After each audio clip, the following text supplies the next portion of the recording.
हो जहाँ होते, कृष्ण प्राप्ति हो जहाँ होते, गुरुमुख पद्म चित्त कोरिया क्या, हारे ना कोरी हो मने आशा, श्री गुरु चरणे ऐसे उत्तम गति, जे प्रसाद पूरे सर्व आशा, जे प्रसाद पूरे सर्व आशा, चक्षुदान दिलो जे जन्मे जन्मे प्रभु से, दिव्य ज्ञान हृदय प्रकाशितो, दिव्य ज्ञान हृदय प्रकाशितो, प्रेम भक्ति जहाँ होते अविद्या विनाश जाते, वेदे गाय जहाँ चरितो, वेदे गाय जहाँ चरितो, श्री गुरु करुणा सिंधु अधम जनार बंधु, लोकनाथ लोकेर जीवना, लोकनाथ लोकेर जीवना, हा हा प्रभु करो दया, देहो मोरे पद छाया, हा हा प्रभु करो दया, देहो मोरे पद छाया, हे बेजश घोषक त्रिभुवना, हे बेजश घोषक त्रिभुवना, श्रीला प्रभुपाद पतित पावना, जय गुरुदेव लौलु शरण, प्रभुपदाय प्रभुपदाय प्रभुपदाय जय प्रभुपदाय, जय जय प्रभुपाद प्रभुपाद प्रभुपाद, जय जय प्रभुपाद, जय जय गुरुदेव गुरुदेव गुरुदेव, जय जय गुरुदेव, निताय गौर हरि बोल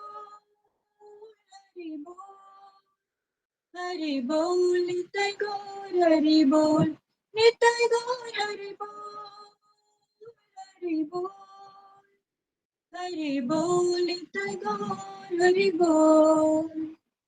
हरे कृष्णा। सभी भक्तों के चरणों में दंडवत प्रणाम। हरि गलती बोल, हरि बोल, बहुत हरि सुंदर बोल। माता जी, हरि बोल, बहुत सुंदर, धन्यवाद आपका।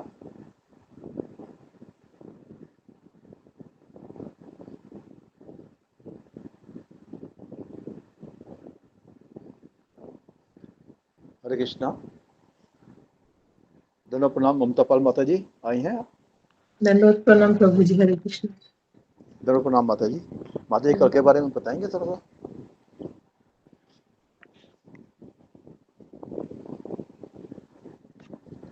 हरे कृष्णा। गुरु जी के श्री चरणों में दंडवत प्रणाम। श्रीमती के श्री चरणों में दंडवत प्रणाम। हरे कृष्ण।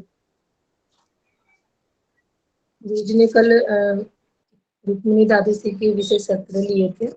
उसमें उन्होंने बताया कि अद्भुत साहस और समर्पण की सूरत है रुक्मिणी माता। गुरु जी बताते हैं श्रीमद् भागवतम के 10वें स्कंद से गुरु जी ने हमें ये बताया कि इसमें 4 अध्याय है। पहला है कृष्ण के लिए रुक्मिणी संदेश, मतलब रुक्मिणी माता कृष्ण को पहला पत्र भेजती है। और दूसरा है कृष्ण के द्वारा रुक्मिणी माता का अपहरण, और अपहरण मतलब बलपूर्वक लेके जाना। तीसरा है कृष्ण रुक्मिणी की विवाह। ये 3 चैप्टर रुक्मिणी माता के प्रसंग के लिए गुरु जी बताते हैं। पहला गुरुजी ने एक पहला श्लोक पढ़ा, फिर हमें बताया कि सुखदेव गोस्वामी जी ने कहा कि हे राजा, इस प्रकार कृष्ण के द्वारा दया दिखाई गए मुचुकुंद के उनकी प्रदक्षिणा की और उन्होंने नमस्कार किया। फिर इस चैप्टर का शुरुआत मुचुकुंद से ही होता है और अंतिम रुक्मिणी माता से होती है।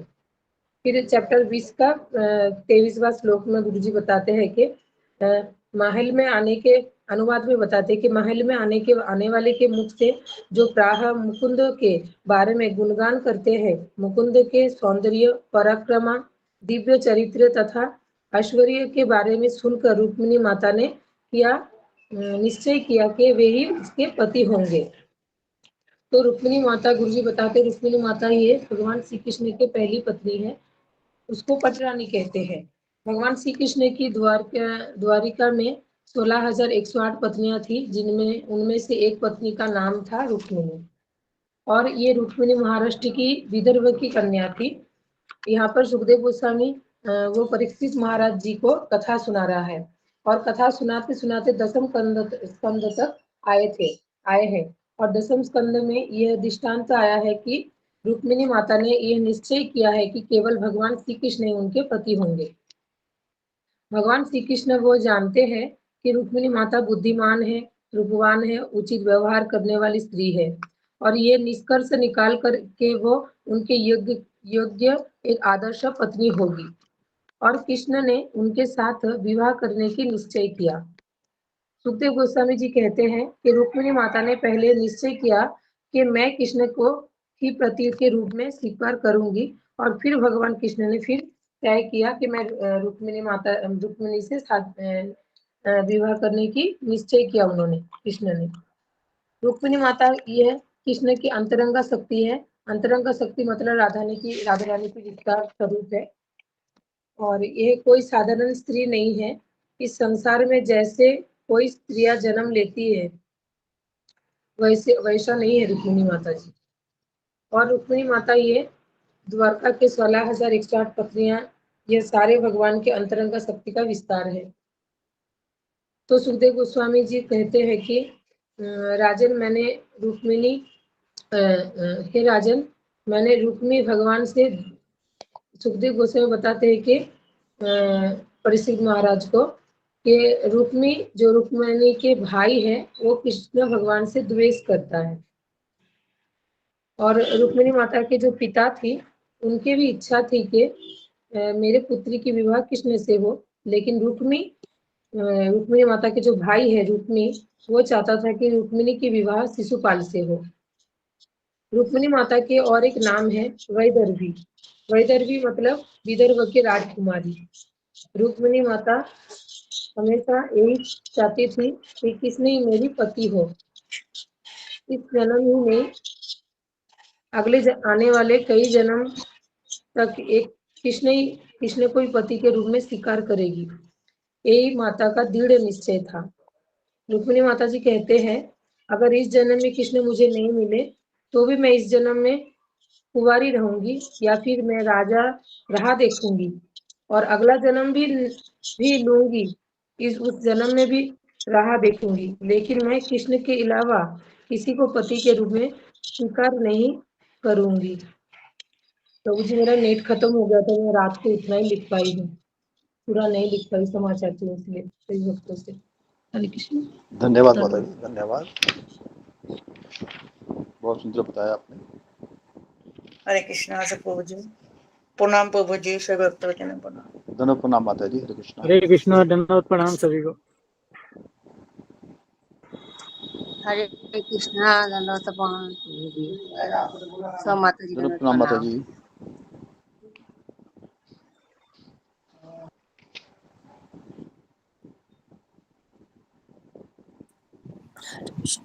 हरे कृष्णा, सभी भक्तों को दंडवत प्रणाम। दोनों प्रणाम माता जी। हरे कृष्णा। प्रभु जी, बहुत सारे लोग ना दूसरी लिंक में ज्वाइन हैं, तो उनको थोड़ा बताना पड़ेगा ना। बता दीजिएगा माता जी आप। जी जी ठीक है प्रभु जी। जी माता जी, धन्यवाद।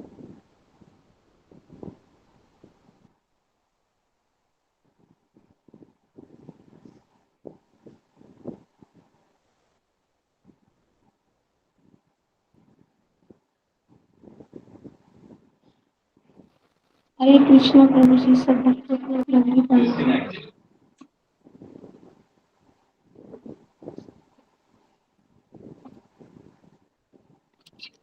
हरे कृष्णा प्रभु जी, सब भक्तों को लंबी प्रणाम करते हैं। दोनों प्रणाम माता जी। हरे कृष्णा, हरे कृष्णा।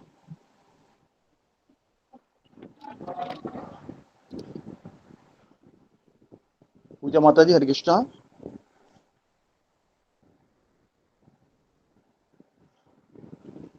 पूजा माता जी, आप सुन रही हैं?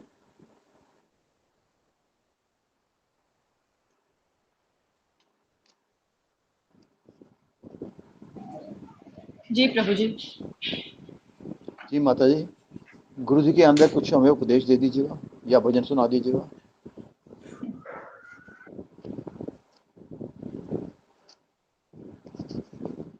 हरे कृष्णा। प्रभु जी के चरणों में मेरा दंडवत प्रणाम। धन्यवाद प्रणाम अ, सभी भक्तों के चरणों में। प्रभु जी आप बताइए मुझे क्या आज व्रत रखना था? आज नहीं है माता जी, कल है 22 तारीख को। ओ कल जी नरसिंह धन्यवाद। जयंती है, नरसिंह भगवान का प्राकट्य है कल, और कल संध्या काल तक कृष्ण व्रत है। वैष्णव भक्तों के श्री चरण कमल में कोटि कोटि दंडवत प्रणाम। हरि बोल। धन्यवाद प्रणाम माता जी। हरे कृष्णा हरे कृष्णा। कृष्णा प्रभु जी निर्जल रखना है क्या शाम तक? नहीं, निर्जल नहीं है, जैसे एकादशी का रखते हैं वैसे रख सकते हैं।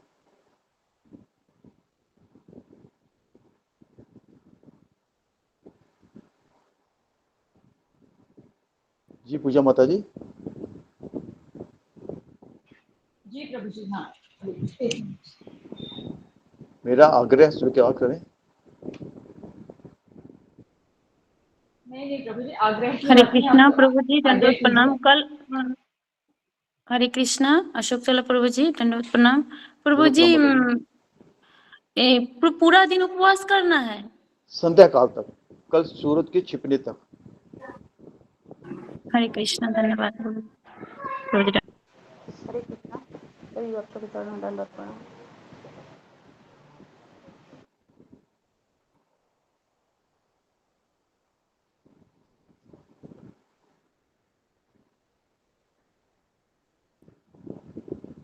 प्रभु जी मैं एक भजन सुनाऊं क्या? पूजा माता जी गा रही है क्या? हरे कृष्णा। जी पूजा माता जी सर्च कर रही हैं अभी तो। जी जी ममता माता प्रभु। जी, आप गाइए कृपा करके। नहीं माता जी गाइए, चलेगा, आप गाइए बाबा। आप सब, प्लीज हम आप आपकी गाइए। आवाज सब सुनेंगे, आप गाइए। नहीं आप गाइए पहला, बाद में नेक्स्ट टाइम मैं कल गाती हूँ। गाइए माता जी, क्षमा कीजिए, गाइए। हरे कृष्ण।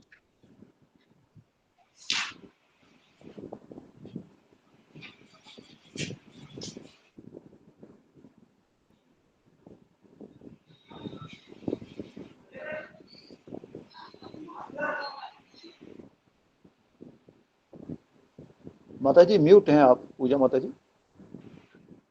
प्रभु जी एक मिनट।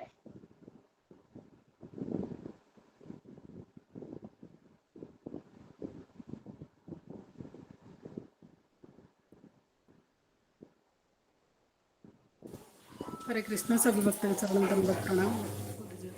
धन्यवाद प्रणाम माता जी।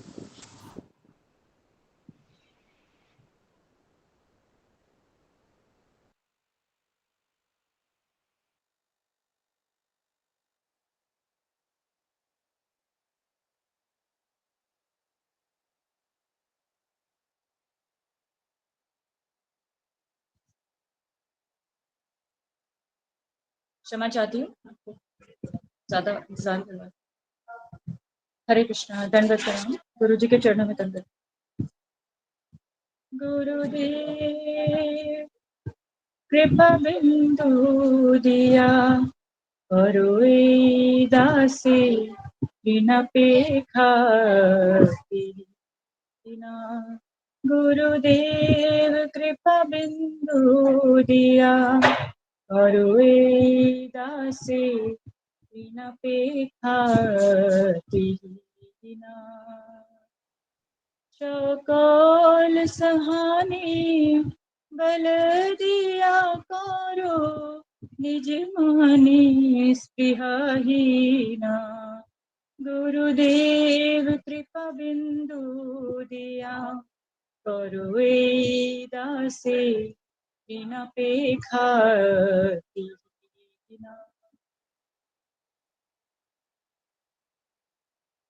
चौकोल सम्मा करी शकती, देहुनाथ जथा। शकल सम्मान करी शकती, देहुनाथ जथा। আমি তবে তো গাইব হরি নাম সুখে, अपराधे हबे हत हमार हरे अपराधे कृष्णा सबको के चरणों में दंडवत प्रणाम। हरे हत कृष्णा। हरे कृष्णा पूजा माता जी। हरे कृष्णा।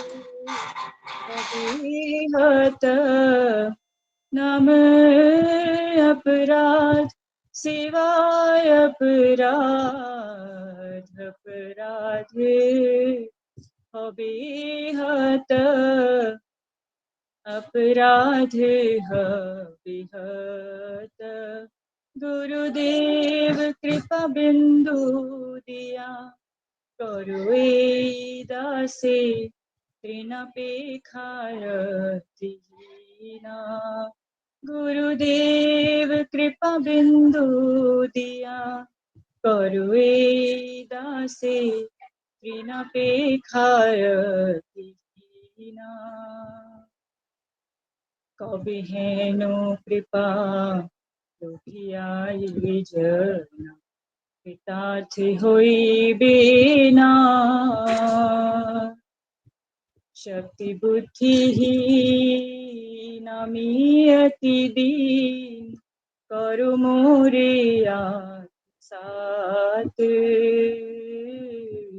शक्ति बुद्धिहीन আমি अति दीन करु मोरे साथ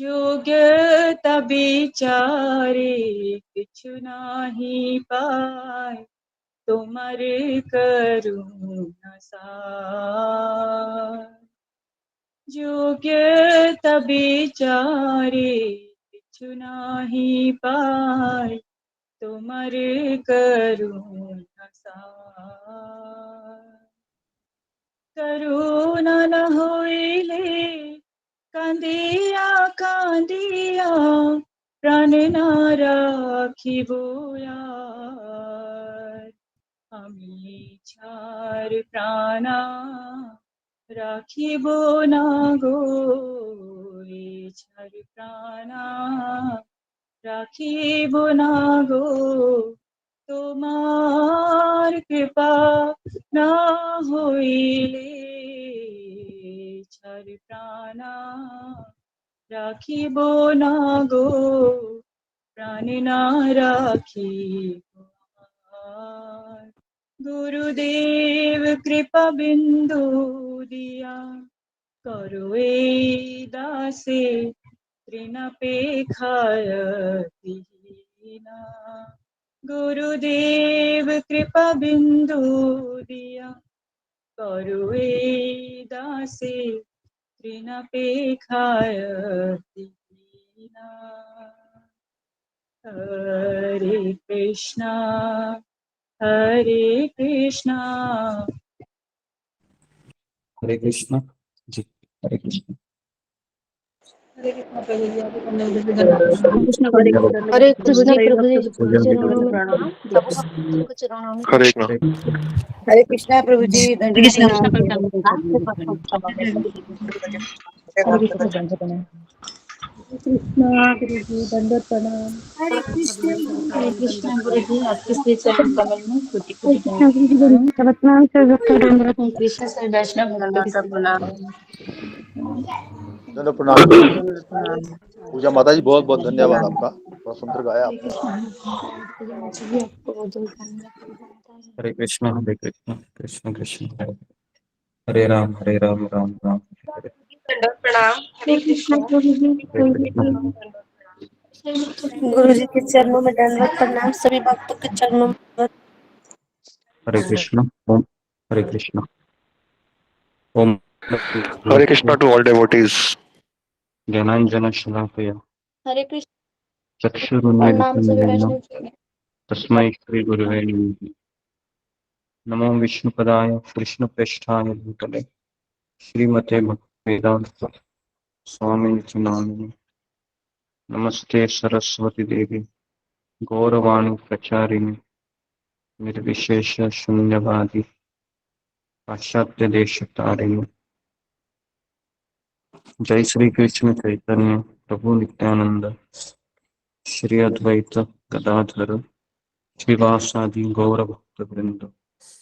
हरे कृष्णा कृष्णा कृष्णा हरे हरे, हरे राम राम राम हरे हरे, हरे कृष्णा कृष्णा कृष्णा हरे हरे, हरे राम राम राम हरे हरे।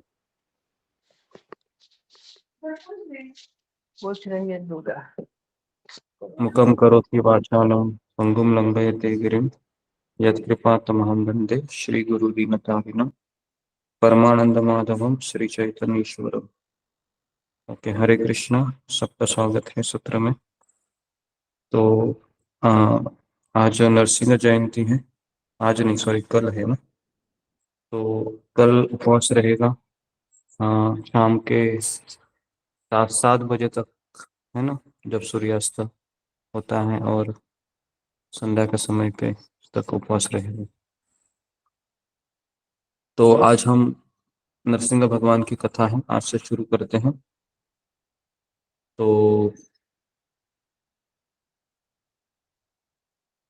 शुरुआत हम करते हैं कि हिरण्यकशिपु की अमर बनने की योजना, उस पर हम शुरुआत करते हैं आज।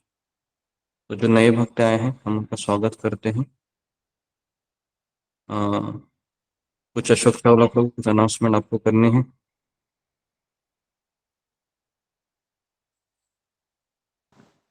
गुरुजी, आज हाँ 2-3 भक्त नए आए हैं, हम उनका स्वागत करते हैं। जी, और हाँ, आज जयानंदा प्रभु जी का डिसअपेयरेंस डे भी है।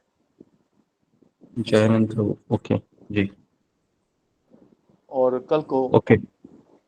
वो अपने अनाउंसमेंट कर ही दिया कल के लिए। गुरुजी, कल व्रत रहेगा संध्या समय तक। जी, और ओके। 23 तारीख से आपकी यात्रा शुरू हो रही है, हरिद्वार ऋषिकेश यात्रा शुरू हो रही है 23 तारीख से। 23 को आप हाँ, चलेंगे, तो मेरे ख्याल 24 को पहुंचेंगे। जी जी, तो आज कुछ अनाउंसमेंट करनी थी कि जो लोग हरिद्वार ऋषिकेश यात्रा के लिए आने वाले हैं, तो उनके लिए थोड़ा सा सूचना है कि आप ओढ़ने के लिए कंबल लेके आइए, और कैप होनी चाहिए, क्योंकि वहाँ पर बहुत ज़्यादा गर्मी है। और अगर हो सके तो अ, आपका जो बाकी के चीज़ें होते हैं, जैसे टॉवल हो गया और जो चीज़ें होती हैं, उसको भी साथ में लेके आइए। और ओढ़ने का कंबल ज़रूर लेके आइए, क्योंकि वह होना ज़रूरी है। और एक पानी का बोतल है साथ में रखिए, बहुत ज़रूरी है, वहाँ पर प्यास लगेगी बहुत ज़्यादा है। तो ठीक है। और जो लोग आ रहे हैं तो उनका एक व्हाट्सएप ग्रुप है, आज क्रिएट होगा, तो आप उसमें मैसेज डाल सकते हैं कि आपको कुछ सवाल है आपको, तो फिर आप उसमें डाल सकते हैं, मैं उसमें आंसर देता रहूँगा। ठीक है, तो बस ये सूचना थी जो बता रहे हैं गुरुजी, वहां उनके पे लिए। तो गर्मी होगी, कंबल कंबल क्या करना है? चादर चाहिए, कंबल तो गर्मी हाँ हाँ, होगी वहां सॉरी पे तो। सॉरी, कंबल नहीं, चद्दर। चद्दर मतलब वही है अपना, एक खुद का ही एक कुछ ओढ़ने के लिए चद्दर लेके आइए। हाँ जी। जी जी, वही है, तो बहुत और ज़रूरी है। जी गुरुजी, और जो वक्त मेडिसिन ले रहे हैं अपनी अपनी मेडिसिन जरूर लाएं। और हाँ विशेषकर गर्मी को ध्यान में रख के कुछ प्रिकॉशंस जरूर लें। पानी ज़्यादा पिएं, छाता रखें या कैप रखें, पानी हाँ भरपूर पिएं। जी, और हो अपनी सके तो अपनी छाता मेडिसिन भी लेके लेके आइए। आए। छाता लेके आओगे तो और भी अच्छा है, कि आपसे इतना कवर नहीं होता है सूर्य की रोशनी। आप छाता लेके आओगे तो अच्छा रहेगा जी। तो ओके, तो अभी हम शुरुआत करते हैं। आज कल नरसिंह भगवान का आविर्भाव दिन है, जयंती है कल, नरसिंह जयंती।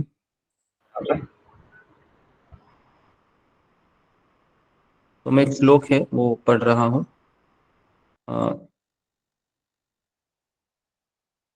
श्री नारद उवाच, हिरण्यकशिपुराजन् अजयेम अजर अमरम् आत्मानम् अप्रतिद्वन्द्वम्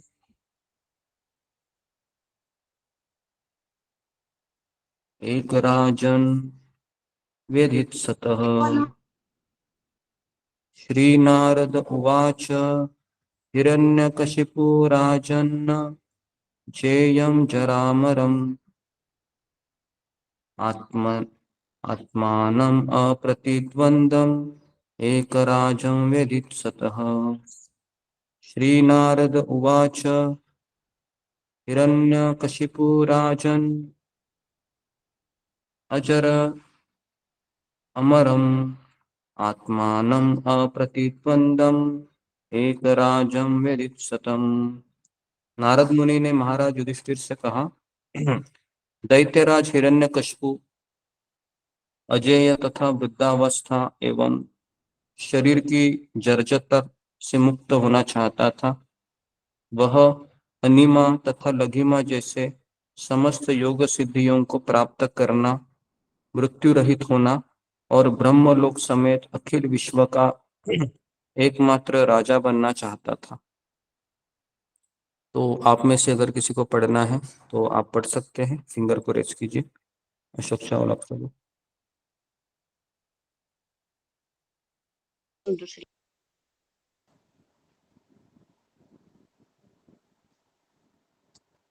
जी गुरु जी।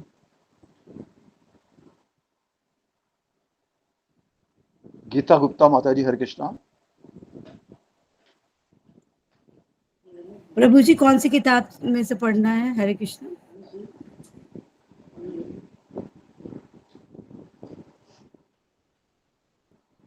गुरु जी कौन सी किताब से श्लोक पढ़ रहे हैं आप? ओके ठीक है, रहने दीजिए। तो मैं भूल गया कि आपके पास वो पीडीएफ फाइल मैंने कल भेजा था, उसी में से मैं पढ़ रहा हूँ। ठीक है, तो मैं इसका तात्पर्य पढ़ रहा हूँ और फिर हम डायरेक्ट में शुरू करता हूँ। तात्पर्य, असुरन द्वारा संपन्न तपस्या के लक्ष्य ऐसे ही होते हैं। हिरण्यकशिपु ब्रह्मा जी में ऐसा वरदान प्राप्त करना चाहता था जिससे वह भविष्य में ब्रह्मा जी के धाम को जीतने में समर्थ हो सके। इसी प्रकार एक अन्य दैत्य ने शिवजी से वर प्राप्त किया, किंतु बाद में वह उसी वर से शिवजी को मारना चाहता था।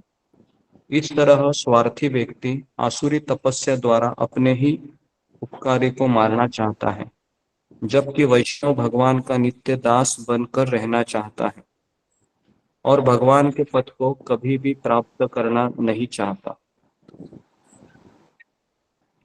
सायुज्य मुक्ति के द्वारा जिसकी कामना प्रायः असुरगण करते हैं, कोई मनुष्य भगवान के अस्तित्व में तदाकार हो जाता है या कभी कभी कोई अद्वैतवाद का लक्ष्य प्राप्त कर लेता है, किंतु उसे पुनः इस संसार में संघर्ष करने के लिए नीचे गिरना पड़ता है। ठीक है, तो आज हम नरसिंह चतुर्दशी के उपलक्ष्य पर आज से हम नरसिंह कथा शुरू करते हैं। तो करीबन देखते हैं। हरे कृष्णा, प्रणाम गुरु जी। हरे कृष्णा, दंडवत प्रणाम सभी। जी आप लोगों से अनुरोध है कि जब कोई क्लास चालू रहा होगा तो आप प्रणाम मत कीजिए, है ना। आप ऐसे ही डायरेक्टली आप सारे भक्तों को प्रणाम कर सकते हैं। ठीक है, तो यहाँ पर नेटवर्क का बहुत इशू है अभी फिलहाल 2 दिन से, तो इसलिए सुबह का भी थोड़ा इशू हो गया।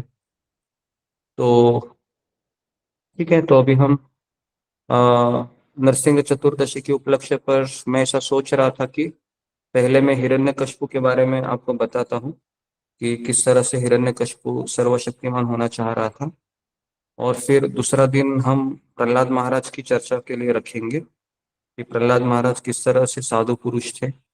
और तीसरा दिन का मैं ये सोच रहा था कि तीसरे दिन हिरण्यकशिपु का वध भगवान नरसिंह देव करते हैं। तो ऐसे 3 दिन कथा चलेगी।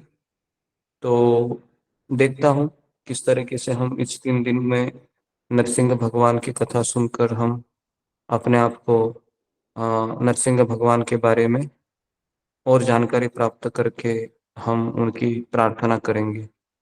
बहुत समय के बाद है। मैं आगे बढ़ने से पहले मैं आपको एक पास्ट टाइम सुनाना चाह रहा था कि अमेरिका में एक समय ऐसा था कि श्रील प्रभुपाद जी जब प्रचार कर रहे थे तो शिला प्रभुपाद ने हमेशा कहा था कि जब भी आप कोई संकट में हो, जब भी कोई व्यक्ति मंदिर के ऊपर आक्रमण करे, तो आप नरसिंह भगवान को याद कीजिएगा। तो अमेरिका में एक छोटा सा केंद्र था, तो वहां पर एक बच्ची थी, छोटी सी बच्ची, जो रोड को क्रॉस कर रही थी, और क्रॉस करते करते अचानक बड़ा टेम्पो आ गया वहां पर, है ना। और उस बच्ची ने नरसिंह भगवान को याद किया, क्योंकि वो हमेशा मंदिर जाती थी, छोटी सी बच्ची थी वो। तो तुरंत नरसिंह भगवान आ गए और उस बच्ची को उठाकर, है ना, रास्ते के उस पार रख दिया। तो माता पिता ने जब देखा तो बच्ची के हाथ के ऊपर एक शेर के पंजे के जैसे निशान थे, है ना। तो आज भी नरसिंह भगवान है वह भक्तों की रक्षा करते हैं।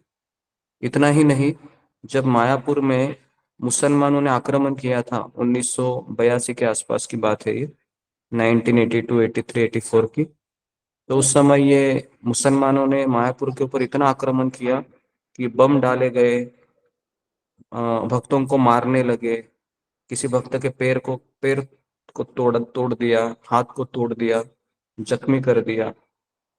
तो फिर सारे मंदिर के अध्यक्षों ने मिलकर ये निर्णय लिया कि हम नरसिंह भगवान की मूर्ति को स्थापन करेंगे यहाँ पर। तो जैसे ही मायापुर में नरसिंह भगवान आ गए, तुरंत ही वह हमले होना बंद हो गए। तो आज भी हम देखते हैं कि नरसिंह भगवान है वह अपने भक्तों की रक्षा करते हैं।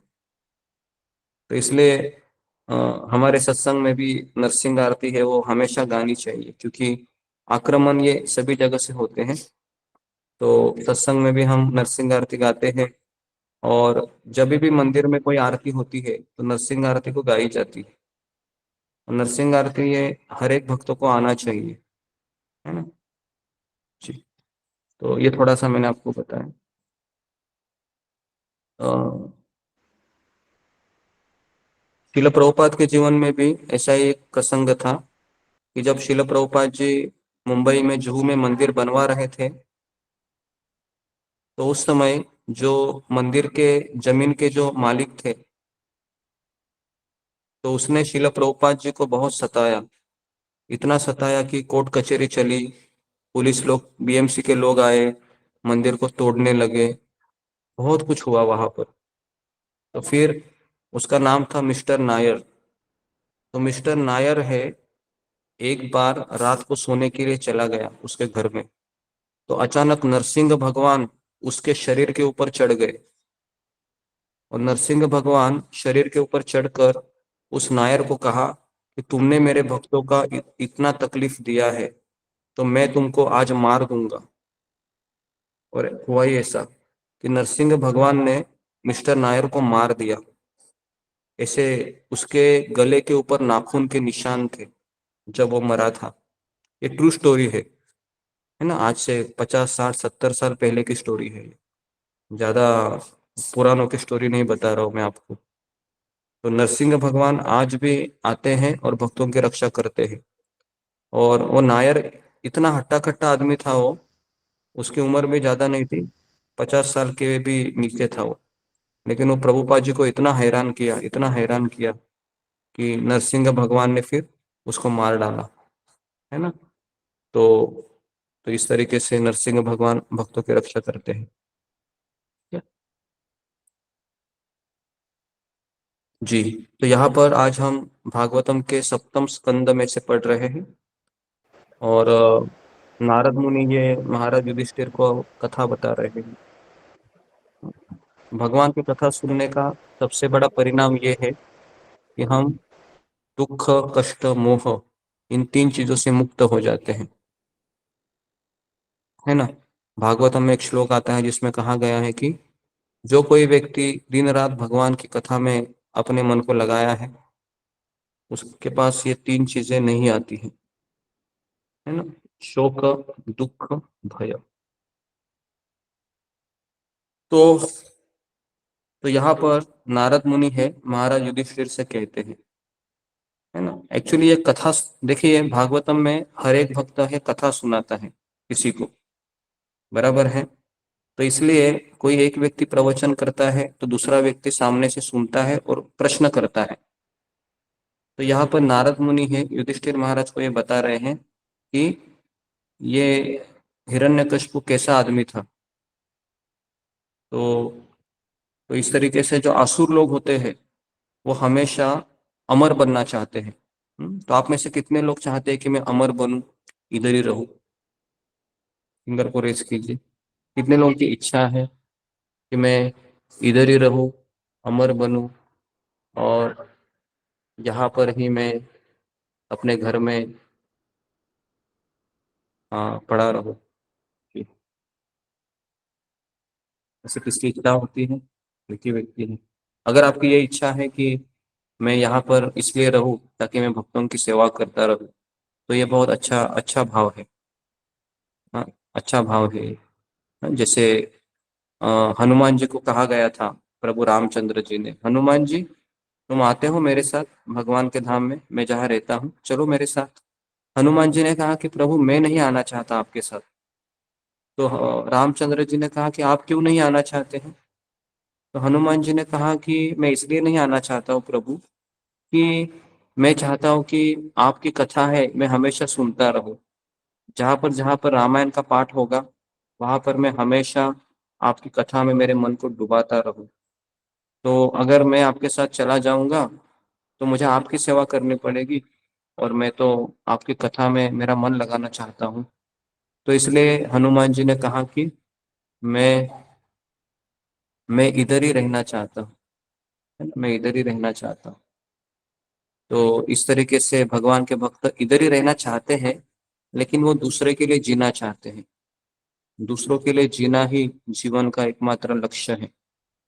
अगर ये किसी ने सीख लिया कि इस संसार में मैं जी रहा हूँ तो जीकर मैं दूसरों के लिए जीता रहूंगा, तो वह व्यक्ति है वह हमेशा जीने की इच्छा करेगा।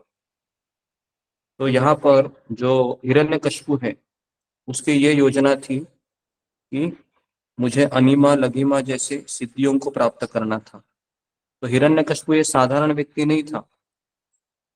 हिरण्यकशिपु को सारी सिद्धियां प्राप्त थी।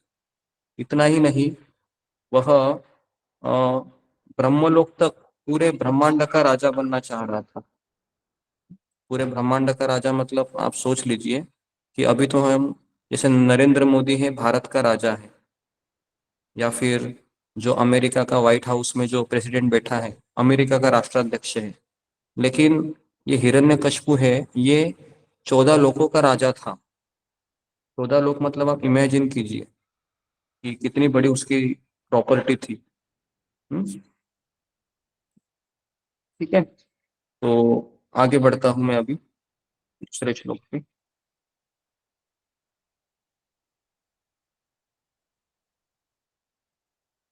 तो हिरण्यकशिपु ने फिर सोचा कि मुझे ब्रह्मा जी को संतुष्ट करना होगा, तो मंदार पर्वत की घाटी पे चले गए, है ना, हिरण्यकशिपु, और अपने पांव के अंगूठे के बल पर भूमि पर खड़े हो गए और अपनी भुजाएं ऊपर किए तथा आकाश की ओर देखते हुए अपनी तपस्या प्रारंभ की। तो आप सोच सकते हो कि ये हिरण्यकशिपु ये इतना तपस्वी था, इतना तपस्वी था कि एक भक्त भी इतना तपस्या नहीं कर सकता।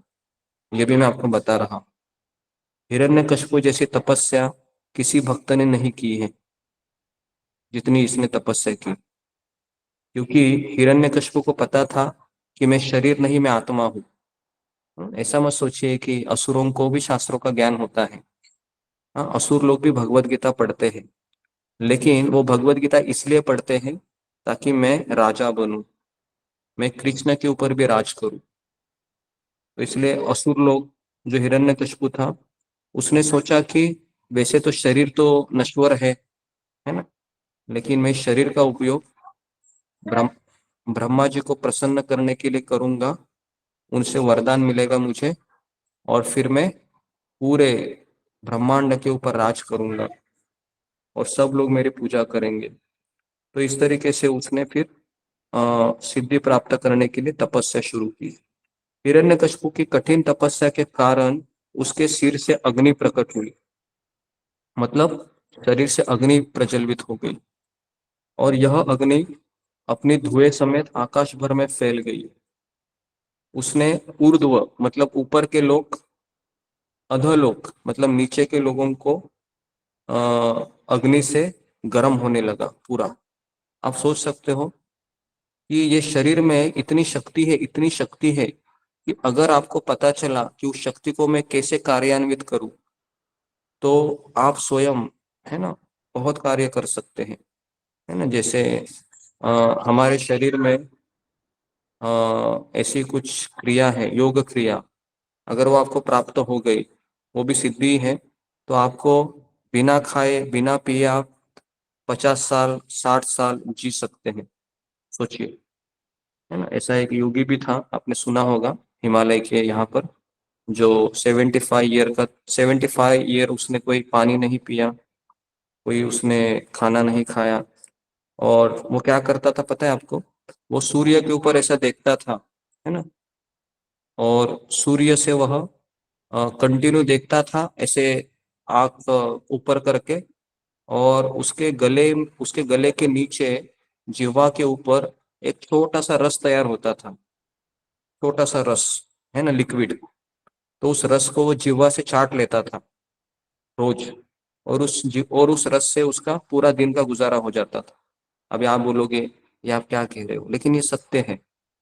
ये विद्या आज भी सिखाई जाती है, अगर आप उधर जाओगे हिमालय के यहाँ पर, है ना। लेकिन ये सब भौतिक है, इससे कुछ नहीं होने वाला है, इससे क्या हमको भगवत धाम नहीं मिलने वाला है। तो इसलिए भक्त इन चीजों के पीछे नहीं दौड़ता है। तो इस तरीके से बहुत कठिन तपस्या कर रहा था हिरण्यकशिपु, और इतनी कठिन तपस्या करने के बाद पूरा ब्रह्मलोक, जनलोक, तपलोक, भूलोक, भूअरलोक, अतल, वितल, तलातल, रसातल, महातल, सारे लोक गर्मी से एकदम गर्म होने लगे। जिस तरह से अभी गर्मी हो रही है ना, अभी भी हम भी ऐसे गर्म से, गर्मी के कारण एकदम गर्म होते हैं, समझता नहीं है कि क्या करूं क्या करूं क्या करूं, है ना। तो उसी तरीके से उस हिरण्यकशिपु के शरीर से जो अग्नि निकल रही थी, उस अग्नि से पूरा ब्रह्मांड गर्म होने लगा। तो हिरण्यकशिपु की कठोर तपस्या से अत्यंत विचलित होने के कारण समस्त देवताओं ने अपने रहने के लोग छोड़ दिए और ब्रह्मलोक को गए, है ना, और कहा कि ब्रह्मा जी आप कुछ कीजिए, हमारे निवासगण बहुत जल रहे हैं, हमारी पत्नियां चिल्ला रही है, हमारे बच्चे, सब गड़बड़ हो रहा है पूरे ब्रह्मांड में, है ना। तो ब्रह्मा जी को कहा कि आप कुछ कीजिए, आप ऐसे हाथ पे हाथ बैठे रहेंगे तो कैसे होगा। तो ब्रह्मा जी ने कहा देवताओं को, ठीक है मैं जा रहा हूँ, देखता हूँ ये इसका क्या डिमांड है ना। तो मैं वापस कह रहा हूँ, हिरण जो असुर होते हैं ना, वो बुद्धिमान होते हैं। जो असुर होते हैं वो मूर्ख नहीं होते हैं। असुरों को पता होता है कि मुझे भगवान को कैसे परास्त करना है, और मुझे भगवान के ऊपर भी कैसे राज्य करना है। तो इसलिए वह बहुत बुद्धिमान बुद्धि लगाते हैं, बहुत शक्ति लगाते हैं ना। जैसे आजकल के साइंटिफिक लोग हैं, वैज्ञानिक लोग, ये भगवान को नहीं मानते हैं, और ये भगवान को नीचा दिखाने के लिए भगवत गीता भी पढ़ेंगे, है ना। अमेरिका में ऐसी एक संस्था है, जैसे क्रिश्चियन लोग हैं, आपको पता है क्रिश्चियन लोग कैसे प्रचार करते हैं? अमेरिका में एक क्रिश्चियन लोग हैं, वह भगवत गीता को पढ़ते हैं, और भगवत गीता पढ़ के अपने ही धर्म के ऊपर वह जो गलतियां निकालते हैं, और हिंदुओं को भड़काकर रिलीजन को कन्वर्ट करा रहे हैं। ऐसे भी अमेरिकन लोग करते हैं ऐसे। तो इसके लिए भगवत गीता पढ़ना ये जरूरी नहीं है, जरूरी भगवत गीता क्यों मैं पढ़ रहा हूँ वो ज्यादा जरूरी है। मुझे भगवान का सेवक बनना है या भगवान के ऊपर राज करना है। तो इसलिए हमें प्रामाणिक आध्यात्मिक गुरु चाहिए ही चाहिए किसी भी हाल में। अपने मन से हम पता नहीं कब क्या हम सोचे। तो हिरण्यकशिपु बहुत तपस्या किया, बहुत तपस्या किया, और फिर ब्रह्मा जी ने सोचा कि अभी मुझे जाना चाहिए। तो फिर अपनी कठोर तपस्या से मैं पुण्य तथा पाप कर्मों के फलों को उलट दूंगा, हिरण्यकशिपु सोच रहा था। क्योंकि हिरण्यकशिपु सोच रहा था मुझे ब्रह्मा जी के पद को धारण करना है, क्योंकि ब्रह्मा जी की आयु बहुत दीर्घ है। तो असुर लोगों को ना बहुत जीने की इच्छा होती है, वो लोग सोचते हैं हम कभी नहीं मरेंगे, क्योंकि हमारे बच्चे हैं, हमारा परिवार है, तो बस परिवार को हम देखते रहेंगे और इन्हीं के साथ रहेंगे। तो असुर लोग ऐसा सोचते हैं। हालांकि भक्त सोचता है कि मैं उस घर से कब निकलूं और भगवान की सेवा में लग जाऊं। तो हे प्रभु, हमने विश्वस्त सूत्रों से सुना कि हिरण्यकशिपु आपका पद प्राप्त करने के लिए कठिन तपस्या में जुटा है, देवता लोग कह रहे थे, है ना। हे ब्रह्मा जी, निश्चय ही आपका पद इस ब्रह्मांड के सभी लोगों के लिए कल्याणप्रद है। तो यदि हिरण्यकशिपु आपका स्थान ग्रहण करता है तो सब कुछ नष्ट हो जाएगा। तो देवता लोग है वह हिरण्यकशिपु ब्रह्मा जी को समझा रहे थे, है ना। तो इस तरीके से फिर ब्रह्मा जी ने सोचा कि ठीक है। तो हंसयान है, ब्रह्मा जी का वाहन क्या है, हंस। तो हंसयान पर बैठे ब्रह्मा जी और फिर हिरण्यकशिपु को देखने चले गए। लेकिन हिरण्यकशिपु दिख रहा था क्या? बिल्कुल नहीं, हिरण्यकशिपु दिख ही नहीं रहा था, क्योंकि हिरण्यकशिपु के पूरे शरीर में चींटियों ने क्या किया था, पूरा अपना घर बना लिया था। केवल ओम ब्रह्माय नमः ऐसा कोई आवाज आ रहा था, है ना, ओम ब्रह्माय नमः ऐसा ही आवाज आ रहा था, क्योंकि उसका शरीर है एकदम हड्डी हड्डी बना हुआ था पूरा, उसके शरीर के ऊपर घास उग गए थे। और हिरण्यकशिपु दीर्घकाल से चींटियां उसकी खाल, चर्बी, मांस तथा रक्त सब चट कर चुकी थी। सोचिए, इतनी तपस्या कोई कर सकेगा? जैसे कि अभी हम मान लो खड़े हैं और अचानक हमें मच्छर काट रहे हैं, चींटी काट रहे हैं, तो हम कितना समय वहां पर खड़ा रहेंगे? हम खड़ा ही नहीं रह सकते। लेकिन ये हिरण्यकशिपु का हड्डी ही नहीं, चर्बी ही नहीं, उसके अंदर का रक्त भी चींटी ने चूस लिया था, फिर भी उसने तपस्या नहीं छोड़ी, है ना। तो देखो कितना ये महत्वाकांक्षी था, कितना एम्बिशियस था। वैसे एम्बिशियस लोग भक्ति नहीं कर सकते, जो भौतिक संपत्ति के लिए बहुत एम्बिशियस रहते हैं, पैसा चाहिए, पैसा चाहिए, पैसा चाहिए, घर चाहिए, घर चाहिए, घर चाहिए, फोर व्हीलर चाहिए, फोर व्हीलर चाहिए। तो ऐसे एम्बिशियस लोग हैं वह बहुत ज्यादा ही प्रयास करते रहते हैं और अपनी मनुष्य जीवन का अधिकांश समय इसी में गंवाते रहते हैं। तो हमें इन लोगों से दूर रहना चाहिए जो बहुत एम्बिशियस होते हैं। हमें एम्बिशियस भगवान के भक्ति के लिए होना चाहिए, क्योंकि यहाँ पर हम रहकर भी कुछ फायदा नहीं है। तो ब्रह्मा जी ने कहा, फिर ब्रह्मा जी को मिल ही नहीं रहा था वो, तो ब्रह्मा जी ने कमंडलू लिया और कमंडलू से कुछ पानी है, गंगा जल, वो उसके ऊपर छिटक दिया। जैसे गंगा जल छिटक गया तो हिरण्यकशिपु दिखाई देने लगा और ब्रह्मा जी ने कहा, हे कश्यप मुनि के पुत्र, उठो, तुम्हारा कल्याण हो। अब तुम अपनी तपस्या से सिद्ध हो चुके हो, मैं तुम्हें वरदान देता हूँ, तुम मुझसे जो चाहे सो मांग सकते हो और मैं तुम्हारी इच्छा पूरी करने का प्रयत्न करूंगा। तो इस तरीके से ब्रह्मा जी कह रहे हैं कि मैं तुमसे प्रसन्न हो चुका हूँ, तुम्हें जो चाहिए तुम मांग लो, मैं सब कुछ देने को तुमको तैयार हूँ। लेकिन एक चीज मैं नहीं दे सकता हूँ, वो है अमरता। अमर, पहले तो कहा हिरण्यकशिपु ने कि पहले तो कहा कि मैं तुम्हारे धैर्य को देखकर अत्यंत विस्मित हूँ। कहता है कि आज तक किसी ने ऐसी तपस्या नहीं की और सभी तरह के कीड़े चींटियों ने खाए जाने के बाद भी तुम अपने प्राण वायु को टिका के रखे हो। आश्चर्यजनक है, बहुत आश्चर्यजनक है। तो इस तरीके से बार बार ब्रह्मा जी हिरण्यकशिपु की तारीफ कर रहे थे और कहा कि तुम्हारे जैसा कठिन तपस्या आज तक किसी ने नहीं किया है। इन तीनों लोकों में ऐसा कौन होगा जो जल पिए बिना 100 दैवी वर्षों तक जीवन धारण कर सके, है ना, पानी पिए बिना, बराबर। तो ऐसा प्रतीत होता है कि योगी पानी की एक बूंद भी न पिए जाने पर अनेक वर्ष जीवित रहते हैं, है ना। मैंने वापस कहा आपको, आज भी अगर आप हिमालय में जाओगे तो वहां पर काफी सारे आश्रम है, वहां पर ये सब पढ़ाया जाता है।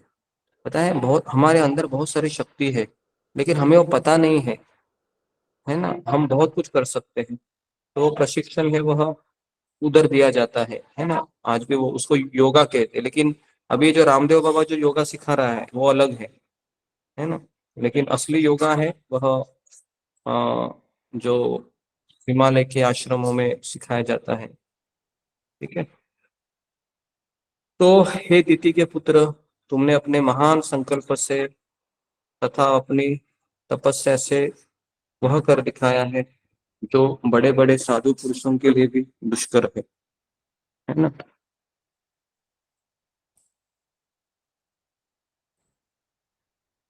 तो इस तरीके से ब्रह्मा जी बहुत तारीफ कर रहे थे, है ना। तो तारीफ करना बहुत जरूरी होता है, हाँ? अगर कोई व्यक्ति करता है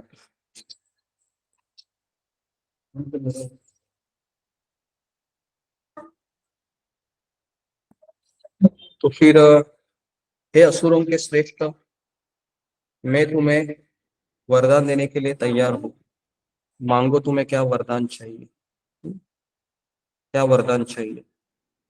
मैं देवताओं के दैवी संसार से संबंधित हूँ, अतएव यद्यपि तुम मरते हो किंतु तुमने मेरा दर्शन किया है, व्यर्थ नहीं जाएगा। नारद मुनि ने कहा, हिरण्यकशिपु से ये शब्द कहने के बाद ब्रह्मांड के प्रथम जीव ब्रह्मा जी उसके शरीर पर अपने कमंडलू से दिव्य आध्यात्मिक जल छिड़कर चीसे चींटी कीड़े मकोड़े ने खा लिया था। इस तरह उन्होंने हिरण्यकशिपु को जीवित किया। तो हिरण्यकशिपु का पूरा शरीर बहुत अच्छा हो गया, तंदुरुस्त हो गया, और ब्रह्मा ने अपने कमंडलू से उसके शरीर पर जो जल छिड़का था, हिरण्यकशिपु बलवान हो गए, वज्र के आघात को भी सहन कर सकता था, इतना उसका अंग ऐसा होगा था। ऐसा किसने किया था अंग, मुझे बताइए। वज्र के जैसा, है ना, अपनी शक्ति के प्रभाव से। किसी को याद है? दुर्योधन। हाँ, दुर्योधन का किया था दुर्योधन करके। गांधारी जी ने। तो है ना, जब गांधारी ने देखा कि मेरे सारे पुत्र मर गए हैं, तो फिर गांधारी ने अपने पुत्र को कहा कि तुम आ जाओ, वैसे ही मैं तुम्हें अपनी सारी शक्ति देने को तैयार हूँ, है ना। तो माँ, देखिए, सबसे स्त्री का सबसे बड़ा जो माइनस पॉइंट होता है इस संसार में, उसका पुत्र होता है। वो अंधी हो जाती है, वो फिर धर्म को देख नहीं पाती है। तो यहाँ पर हम देखते हैं कि गांधारी इतनी बड़ी स्त्री थी, इतनी पतिव्रता, इतना तपस्वी स्त्री थी। महाभारत में गांधारी जैसी किसी स्त्री ने ऐसा तपस्या नहीं किया है। भगवान कृष्ण भी उसके पास जाने के लिए डरते थे कभी कभी, कि क्योंकि उसके पास शक्ति थी ऐसी, है ना। लेकिन और भगवान कृष्ण सोच रहे थे कि कहीं गांधारी पांडवों का अहित न करे। तो इसके लिए जब उसने कहा कि दुर्योधन, मैं तुम्हें बचाना चाहती हूँ, है ना।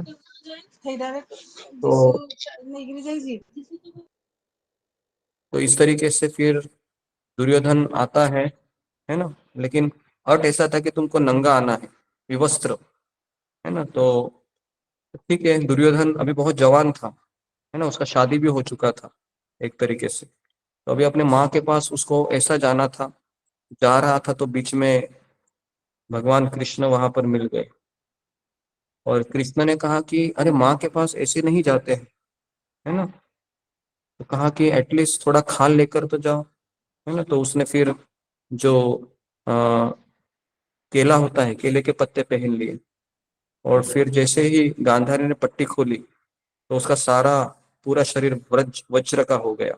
लेकिन उतना पोर्शन है वो वज्र का नहीं हो पाया जहां पर उसने केले के पत्ते पहने थे।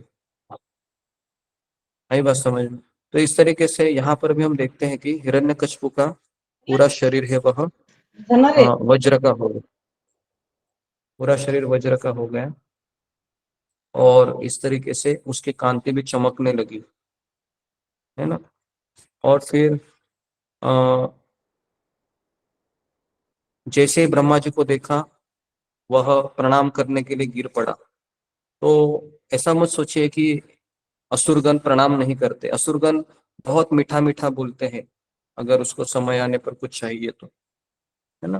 तो यहाँ पर हम देखते हैं कि हिरण्यकशिपु फिर ब्रह्मा जी की तारीफ करने लगा कि आप कितने महान व्यक्ति हैं, आप ये है वो है, देवादिदेव है ना। तो इस तरीके से फिर अ, भूमि से उठकर ब्रह्मा जी को अपने समक्ष देखकर वो उसके आंखों से पानी आने लगा कृतज्ञता से, और फिर वह प्रार्थना करने लगा, है ना। उसने ब्रह्मा जी की प्रार्थना की और फिर इस तरीके से कहा कि हे प्रभु, आप जो भगवान के लिए प्रार्थना होनी चाहिए तो वो ब्रह्मा जी के लिए करने लगा।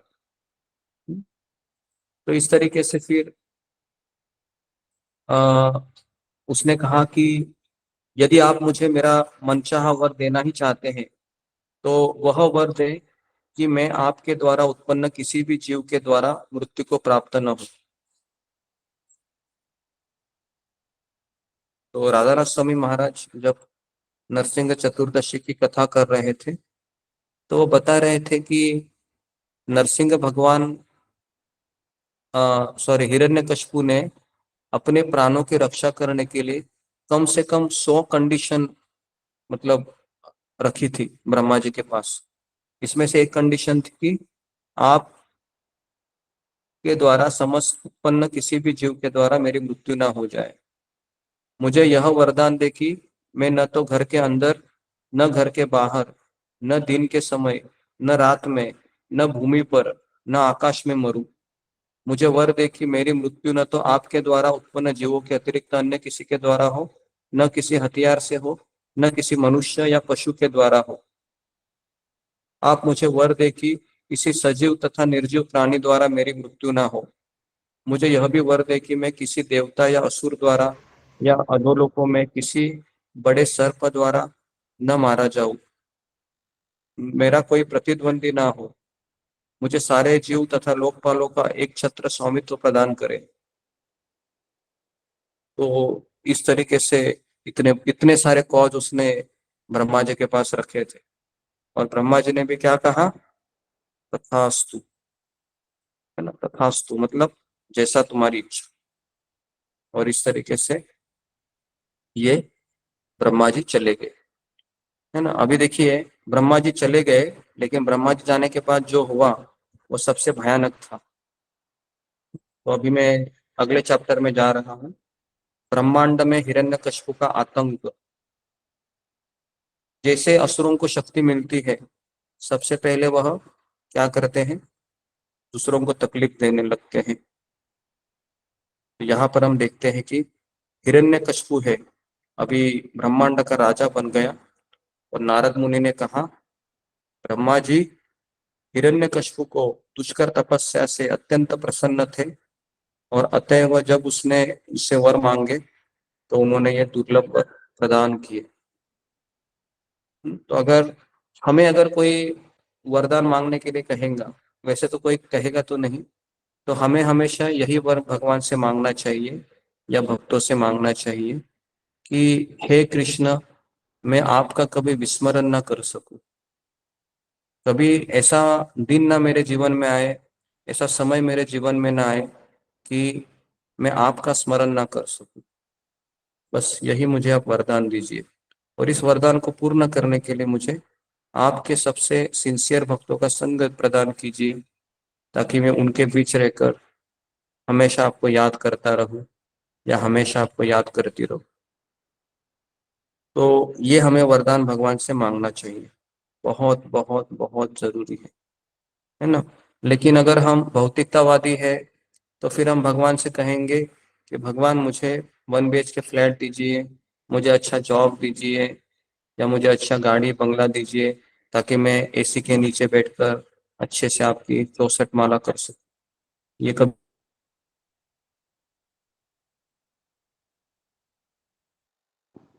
गुरुजी आवाज बंद होगी आपकी।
ओके, हरे कृष्णा।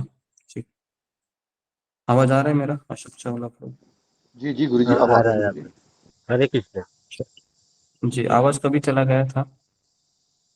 अभी अभी चला गया या बहुत समय अभी हुआ? गया था जब आपने वो चैप्टर क्लोज किया ना, पहले वाला। अच्छा अच्छा, ठीक है जी।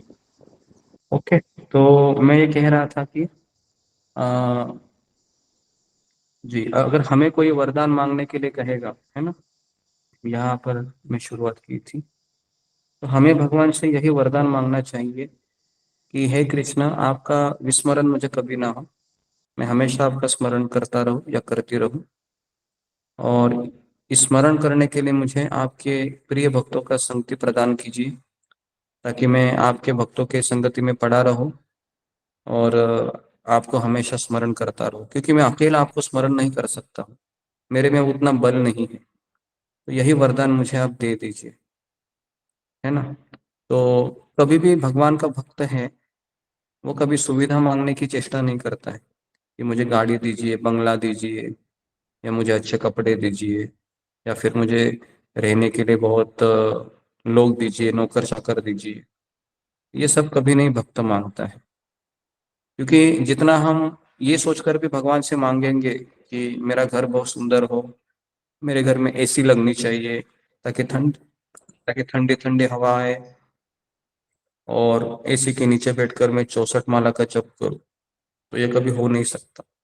जितनी सुविधा हमारे पास है, उतना हम भक्ति में प्रगति नहीं कर सकते, और जितना हमारे पास असुविधा है, उतना हम भक्ति में प्रगति कर सकते हैं। क्यों? कौन मुझे बताएगा? फिंगर को रेज कीजिए। जी, ऐसा क्यों है कि असुविधा में भक्ति ज्यादा होती है और सुविधा में हम भक्ति कम होती है? जी, ममता पाल। हरे कृष्ण गुरु जी, दंडवत प्रणाम। गुरु जी, जो भी चीज, जो भौतिक चीजें हैं, जो हम चाहते हैं, तो उसी के ऊपर हम ज्यादातर आसक्त हो जाते हैं, तो हम भगवान के ऊपर आसक्त होना भूल जाते हैं। उन उन चीजों के ऊपर ज्यादा आसक्त हो जाते हैं, जिस वजह से भक्ति करना मुश्किल हो जाते हैं, कठिन हो जाते हैं, क्योंकि उसी चीजों से हम प्रेम करते हैं और भगवान से प्रेम करना ही भूल जाते हैं। हरे कृष्ण गुरु हम्म, जी। जी, तो सुविधा लेने पर आसक्त, जैसे मान लो अभी गर्मी चल रही है, एग्जाम्पल दे रहा हूँ आपको, और मैंने भगवान से कहा कि भगवान मेरे घर में एसी लगवा दीजिए, ताकि मैं उसके नीचे ठंडे ठंडे हवा के नीचे में 64 माला करूंगा। फिर तो मैं आपको कहूंगा कि 64 माला नहीं हो सकती। मैं आपको दावे के साथ कहता हूँ, आप 16 माला भी नहीं करोगे, है ना, आप सो जाओगे 2-4 माला में। लेकिन अगर आप, जितनी गर्मी है, जैसे अभी मैं यहाँ पर बैठा हूँ, बहुत गर्मी है, लेकिन मेरा मन है वो भागवत की इसमें लगा हुआ है अभी, है ना, तो भले ही गर्मी है, पसीना आ रहा है, लेकिन मन मेरा इसमें लगा हुआ है, तो इतना तकलीफ नहीं हो रहा। तो फिर जितना हम भगवान की कथा में एब्जॉर्ब हो जाएंगे, तल्लीन हो जाएंगे, उतना हम बाहर की चीजें हमें तकलीफ नहीं देती है फिर। नहीं तो फिर हम सुविधा के नाम पर अपना मन उधर लगा के रखते हैं, और फिर हमारा समय नष्ट हो जाता है। तो हिरण्यकशिपु ने अपना समय, है ना, राजा बनने में लगा दिया। तो ब्रह्मा जी ने कहा, हे हिरण्यकशिपु, तुमने जो वर मांगे हैं, वे अधिकांश मनुष्य को बड़ी कठिनाई से प्राप्त हो पाते हैं। हे पुत्र, यद्यपि ये वर सामान्यतया उपलब्ध नहीं हो पाते, तथापि मैं तुम्हें प्रदान करूंगा। जब अमोघ वर देने वाले ब्रह्मा जी हिरण्यकशिपु द्वारा पूजित तथा महर्षियों एवं साधु पुरुषों द्वारा प्रशंसित होकर वहां से विदा हो गए, इस प्रकार ब्रह्मा जी से आशीष पाकर तथा सुंदर शरीर पाकर हिरण्यकशिपु अपने भाई के वध का स्मरण किया। देखो, तुरंत उसको अपने भाई का वध याद आ गया, क्योंकि हिरण्यकशिपु ने कठिन तपस्या क्यों की थी? ताकि मेरे भाई की हत्या का बदला ले लो, मेरे भाई की हत्या का मैं बदला लूंगा। तुरंत उसको अपना भाई याद आया। तो आप ये मत सोचिए कि असुर लोग होते हैं ना, असुर लोगों का सबसे प्लस पॉइंट पता है क्या है? उनको अपने परिवार से बहुत प्रेम होता है। इतना प्रेम होता है कि वह इतने अंधे हो जाते हैं कि उनको झूठ सच भी पता नहीं चलता। तो यहाँ पर हम देखते हैं कि हिरण्यकशिपु है, उसका भाई हिरण्यक्ष था, दोनों का बहुत प्रेम था, ये एकदम जिगरी भाई थे। लेकिन जिगरी भाई किसके लिए थे?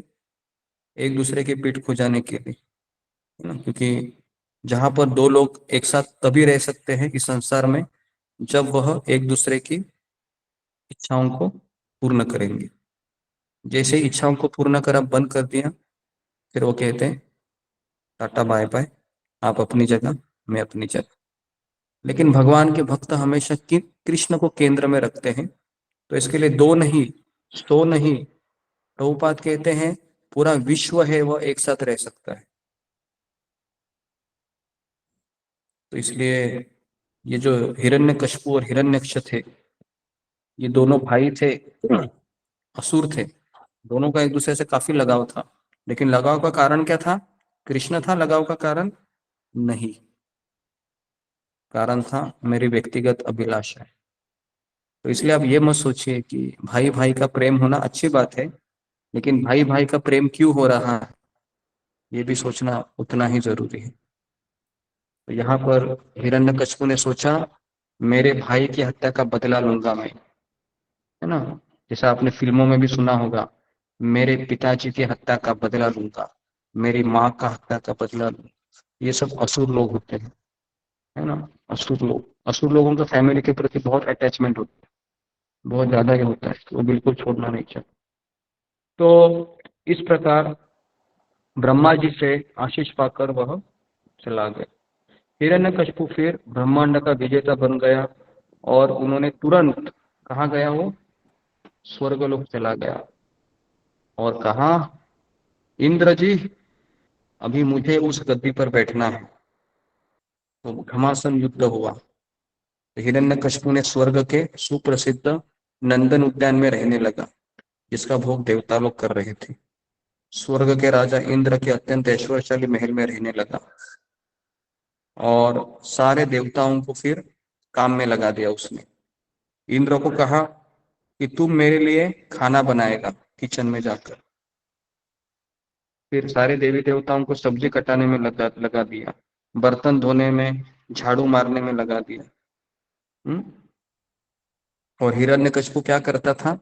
सदा ही तीक्ष्ण गंध वाली दारू को पीता रहता था। सुर, सुरा मतलब दारू, सुरा को पिए रहता था, इसीलिए उसकी आंखें लाल लाल हो जाती है ना, सदैव चढ़ी रहती थी उसकी आंखें। फिर भी चूंकि उसने योग की महान तपस्या को भी, और यद्यपि वह निंदनीय था, किंतु ब्रह्मा जी, शिव जी, विष्णु के अतिरिक्त सारे देवता अपने अपने हाथों में विविध भेंट लेकर उसको प्रसन्न करने के लिए उसकी सेवा करते थे। केवल ब्रह्मा जी, विष्णु और शिव जी, ये तीनों के अलावा सभी लोग उसके पैर दबाते थे और उसको खुश करते थे, क्योंकि उसको वरदान प्राप्त हुआ था। हे पांडु के वंशज महाराज युधिष्ठिर, हिरण्यकशिपु ने फिर राजा इंद्र के सिंहासन पर आसीन होकर अपने निजी बल से गंधर्व, विद्याधर, अप्सराएं, साधुओं ने उसका यशोगान करने के लिए, बार बार स्तुतियां करने के लिए उनको लगा दिया। तो इस तरीके से ऐसा प्रतीत होता है कि हिरण्यकशिपु के भय से पूरा ब्रह्मांड कांपने लगा, पूरा ब्रह्मांड कांपने लगा। गाय प्रचुर दूध देती थी उसके भय से, पृथ्वी पर्याप्त अन्न प्रदान करती थी। तो इस तरीके से हिरण्यकशिपु के लिए सब लोग अपना अपना कर देने लगे, है ना। हिरण्यकशिपु कहता था अभी बारिश नहीं होनी चाहिए, ठंडी का मौसम लाओ, तुरंत ठंडी का मौसम आता था। हमारे में इतना बल है क्या? हमारे में इतना बल नहीं है ना। तो हिरण्यकशिपु ने सर्दी, गर्मी, बारिश, ऋतुओं को भी उन्होंने कब्जे में कर लिया था। हिरण्यकशिपु ने सूर्य को कहा अभी तुमको अस्त होना है, मुझे सो जाना है ना। अभी मान लो दोपहर के 12 बजे है और दोपहर के 12 बजे हिरण्यकशिपु की इच्छा हुई अभी मुझे सोना है, तो सूर्य को कहता था सूर्य अभी तुम सूर्यास्त हो जाओ, मुझे आकाश में दिखना नहीं चाहिए, तुम अंधेरा होना चाहिए। तो सूर्य हिरण्यकशिपु के भय से अंधेरा करता था। तो इतना बलशाली था वो हिरण्यकशिपु, है ना। आपने सुना नहीं होगा ये भागवत में लिखा हुआ है। तो इतना शक्तिशाली था, लेकिन इतना शक्ति प्राप्त होने के बाद भी उसका, है ना। तो यहाँ पर मैं रुकता हूँ। तो कल हम देखेंगे अभी कि किस तरीके से प्रहलाद महाराज का जन्म होता है। क्योंकि इंद्र है वह जब कयादु को किडनैप करता है ना, हिरण्यकशिपु को तपस्या करने जाता है, तो नारद मुनि रोकते हैं किसको, इंद्र को। कहते हैं कि ये तुम गलत कर रहे हो, कि पता है इसके गर्भ में कौन है। तो इंद्र ने कहा कि इसके गर्भ में तो असुर ही होगा ना। नहीं, इसके गर्भ में तो महाभागवत है, तो इसके लिए तुम इसका अपहरण मत करो। तो इस तरीके से नारद मुनि कयादु को अपने आश्रम में लेकर आते हैं, और वहां पर ही प्रहलाद महाराज का जन्म होता है। तो ये हम कल देखेंगे किस तरह से प्रहलाद महाराज है वह पाठशाला में जाकर प्रचार करते हैं कृष्ण भावना का। और कल दोपहर में हम थोड़ा सा गीता क्लास न लेते हुए हम इसका कथा करेंगे, किस तरह से नरसिंह भगवान का वध होता है, सॉरी हिरण्यकशिपु का वध होता है नरसिंह भगवान के द्वारा। नरसिंह भगवान का प्राकट्य कैसे होता है वो हम देखेंगे दोपहर के सत्र में, कि किस तरह से नरसिंह भगवान खंबे से प्रकट होते हैं प्रहलाद महाराज के कहने से, और हिरण्यकशिपु को मार देते हैं। ये हम दोपहर के क्लास में देखेंगे, ठीक है। तो यहाँ पर मैं रुकता हूँ। आप में से किसी का कुछ प्रश्न है, कुछ कहना है, या फिर कुछ पूछना है तो आप तो कह सकते हैं जी। ओके, फिंगर को रेस कीजिए अभी।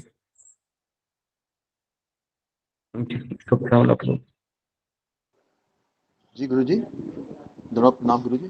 गुरुजी, जो आपने अभी पढ़ाया, अभी जो दोबारा चैप्टर लिया है ये वाला, और जो कल आपने लेना है चैप्टर, उसका पीडीएफ भेज दीजिएगा। पीडीएफ भेज दीजिएगा हाँ, पहले, तो हमें आसानी हो जाएगी। हाँ, भेज देता हूँ जी। गुरुजी, धन्यवाद।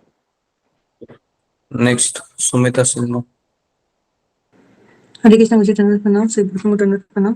ये गुरु जी, जैसे आपने बताया कि जैसे वो जब चला गया था, जो हिरण्यकश्यप जब तपस्या के लिए गया था, तब उनके पीछे में प्रहलाद का जन्म हुआ, कि प्रहलाद का जन्म जब वो तपस्या करके आ गया था, जब उसको वर मिल गया था, तब वो आया और तब प्रहलाद का जन्म हुआ? क्योंकि प्रहलाद तो 5 ही साल का बच्चा था, और उसको तपस्या में तो बहुत कई वर्ष लग गए थे गुरु जी। हाँ, बराबर है। ये अच्छा दिमाग लगाया तुमने। लेकिन भगवान की योजना ही ऐसी थी कि प्रहलाद 5 साल का ही रहे, और है ना, और उसके माध्यम से फिर नरसिंह भगवान प्रकट हुए। तो ये एक्चुअली सब लीला होती है, लीला का पार्ट है, लेकिन इसका कुछ तो कारण रहेगा। मेरे भी मन में डाउट आया था कि करोड़ों साल इसने तपस्या किया था, और उसी समय इंद्र ने इसको छीन लिया था, तो ये 5 साल का ही कैसे रहा? तो इसका उत्तर मैं बताता हूँ आपको कल।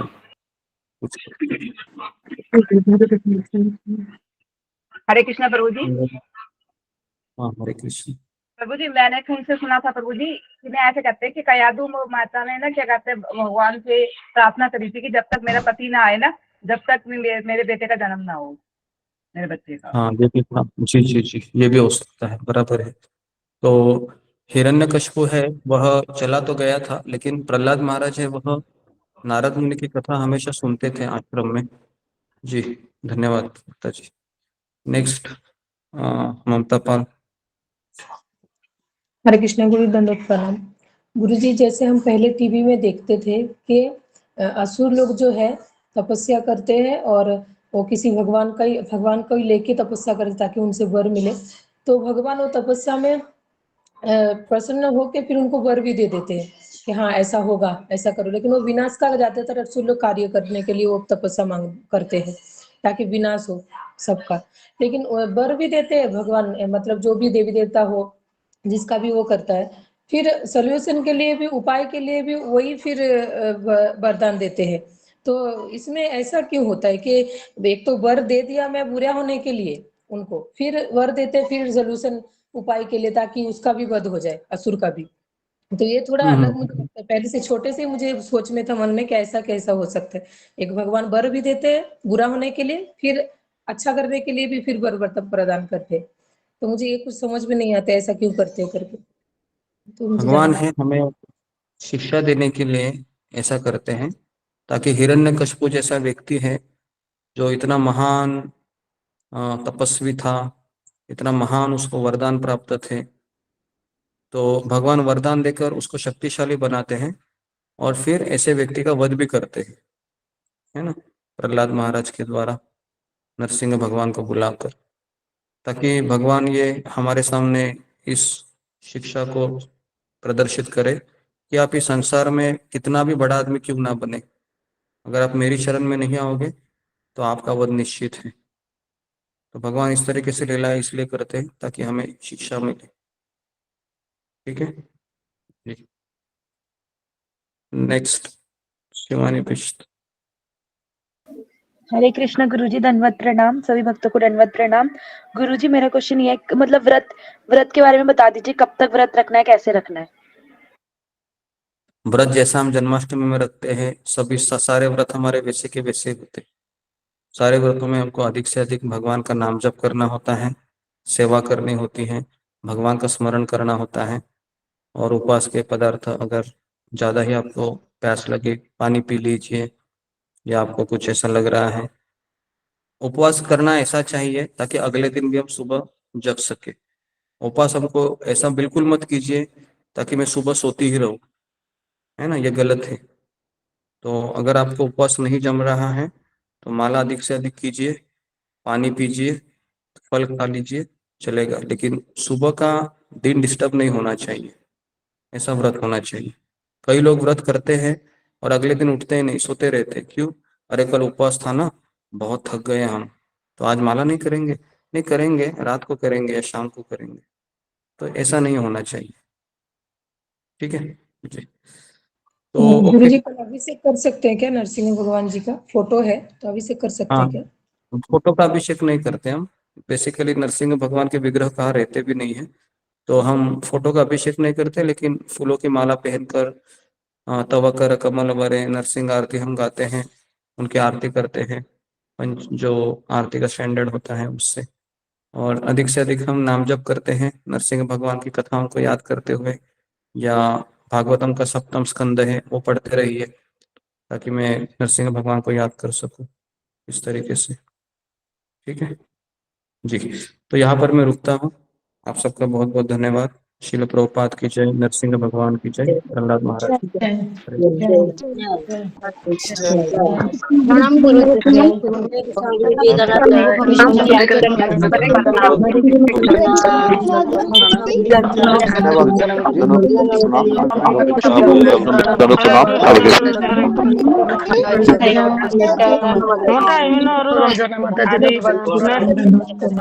पूजा माता जी दंडवत प्रणाम, सुधा माता जी दंडवत प्रणाम, हरे कृष्ण माता जी हरे सभी भक्तों में दंडवत प्रणाम, गुरु चरणों में दंडवत प्रणाम, हरे कृष्णा हरे कृष्णा। माता जी दंडवत प्रणाम, सभी भक्तों के चरणों में दंडवत प्रणाम, गुरु जी के चरणों में दंडवत प्रणाम, सभी भक्तों के चरणों में दंडवत प्रणाम। हरे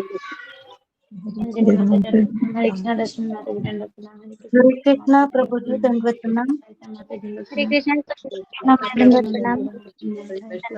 चरणों में दंडवत प्रणाम, हरे कृष्णा माता जी दंडवत प्रणाम। हरे कृष्णा माता जी दंडवत प्रणाम। हरे कृष्ण।